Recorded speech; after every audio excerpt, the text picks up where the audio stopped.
The Sacred Flame: Mystical Revelations on Sexual Energy and Spiritual Consequence. Episode 3: The Mirror of Desire, Lust is the False Light. Esoteric Christian reflection from the blind oracle of Cosmic Christ Fellowship. In the journey of the soul, few forces are as deceptive and potent as lust. It masquerades as love, cloaks itself in beauty, and whispers promises of ecstasy. But beneath its shimmering veil lies a vortex, a force that drains the soul, clouds the spirit, and binds the seeker to the wheel of illusion. In the esoteric Gnostic tradition, lust is not merely a moral failing, it is a spiritual distortion, a counterfeit flame that mimics the sacred fire but leads to ruin. James 1:14-15 unveils this process with piercing clarity. But every man is tempted when he is drawn away of his own lust and enticed. Then when lust hath conceived, it bringeth forth sin, and sin when it is finished bringeth forth death. Lust begins as a whisper, a subtle pull toward sensation. But once entertained, it conceives a spiritual fracture, a separation from the divine essence. This fracture births sin, not merely in action but in vibration. And sin, when matured, leads to spiritual death, a severing from the light. The mystic understands that lust is not love. Love is expansive, selfless, and luminous. Lust is contractive, selfish, and shadowed. Love elevates the soul, lust entangles it. Galatians 5:19-21 lists the works of the flesh, among them fornication, uncleanness, lasciviousness. These are not just behaviors, they are energetic signatures. Each act of lust leaves a residue in the aura, a shadow that dims the light of the inner being.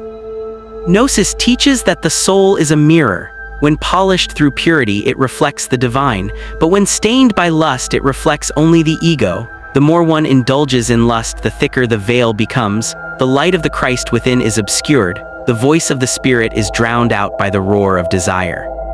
This is the mystery of the fall of the angels. In Genesis 6:2 it is written, "The sons of God saw the daughters of men that they were fair, and they took them wives of all which they chose." The sons of God, beings of light, descended into matter through lust. Their fall was not physical, it was energetic. They exchanged the fire of heaven for the pleasures of earth, and in doing so they lost their wings. Lust is the false light. It promises union but delivers fragmentation. It offers pleasure but steals peace. It mimics the sacred fire but lacks its purity. The mystic must learn to discern. Not every flame is holy, not every desire is divine. Romans 13:14 offers the antidote. "But put ye on the Lord Jesus Christ, and make not provision for the flesh to fulfill the lusts thereof." To put on Christ is to clothe oneself in light. It is to transmute desire into devotion, passion into prayer, longing into love. It is to redirect the sexual energy upward toward the throne of God. This is the path of transmutation. The mystic does not repress desire, they refine it. They channel the sexual energy through breath, meditation, and sacred intention. They transform the fire of lust into the light of wisdom. They become alchemists of the soul. Let the seeker understand, lust is not harmless. It is a force that binds, blinds, and buries the soul. It is the whisper of the archons, the false rulers who seek to keep humanity asleep.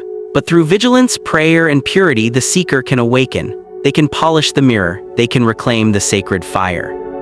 Let the body be a temple. Let the desire be a prayer. Let the union be sacred. For only in purity does the soul remember its origin. Only in love does the flame burn true. Awake thou that sleepest,